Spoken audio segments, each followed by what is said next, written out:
Well, welcome back. We're into our third week, and this week we're going to talk about now that you have stated the problem, you've identified the problem, you've done some reading in the literature, how are you going to go about presenting the problem? And so we're going to talk about writing the introduction to your research study paper. And so as we think about the introduction, uh, it might sound silly, but you do have to choose a title. And then you will write the introduction. Then, within your introduction, you will state your research problem. Within your introduction, you also present your hypotheses. You also will present any terms that you need to define, and assumptions, any delimitations, or any limitations you might encounter, and then justifying why the study is significant. Why do the study? So, how do you write a good introduction? Well, make sure you get to the point of the study. Why are we doing this study? And you have to demonstrate the need for the study. Try not to get wordy. Try not to use a lot of technical jargon. Know your audience. And again, your introduction is written after your problem and hypothesis are developed. And by now, you should have that done. And you should be ready to write the introduction to your paper. When you choose a title, probably that should be the last thing you should be concerned with. Get the research study done, and then find a title that conveys the focus of the study, that is concise, not too long, not too short, and you don't have a lot of words that don't mean a whole lot. So again, don't be overly concerned about your title now, but as you finish up the research paper, try to follow these guidelines for your title. We've talked about the statement of the problem. It should be a single sentence that describes the problem. I gave you some examples a couple videos ago about problem statements. Again, concise and to the point. Often will be stated the purpose of this study was to whatever the purpose was. The introduction, as the reader reads the introduction, should really make the problem statement obvious. By the time they get to the purpose of your study, you have laid the groundwork and you have developed the ideas to a point where it's the obvious conclusion to your introduction.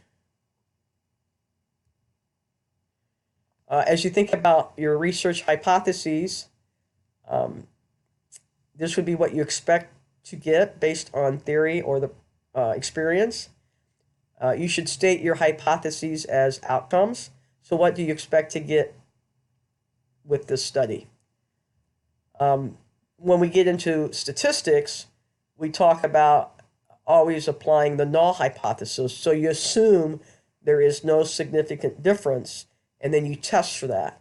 But as you write your introduction, write your hypothesis as a way of like stated as outcomes, what you expect will happen as you do the study based on the research.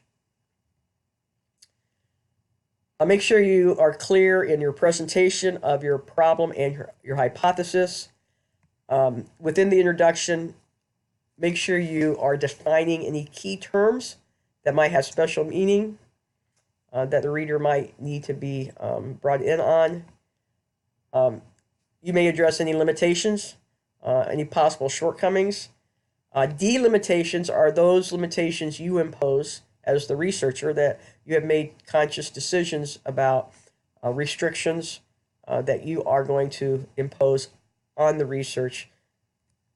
And then the significance of the study, again, based on what you have read, both basic and applied research, what gaps there are in the literature, what needs to be investigated further. That would all be included within the introduction as you talk about the significance of your particular study. For this week, your assignment is to actually write your introduction, your hypothesis, and your purpose statement. The assignment is online, but here is an overview. Describe your area of interest. Summarize the current research literature related to your topic. This is not the literature review. That will be the next part of the paper.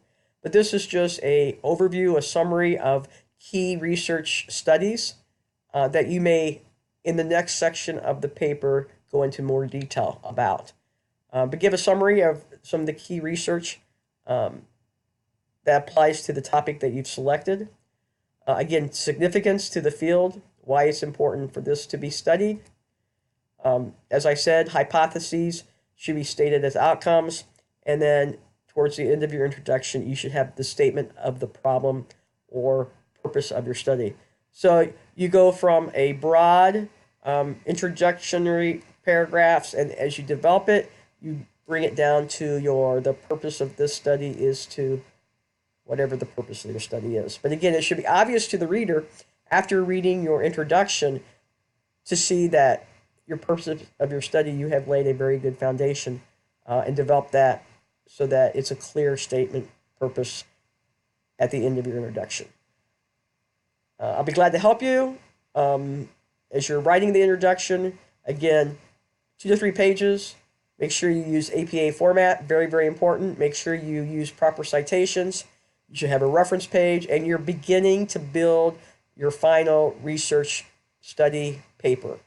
So this will be the beginning of writing the final product. So I'll look forward to reading yours. Let me know if you have any questions. Have a great day.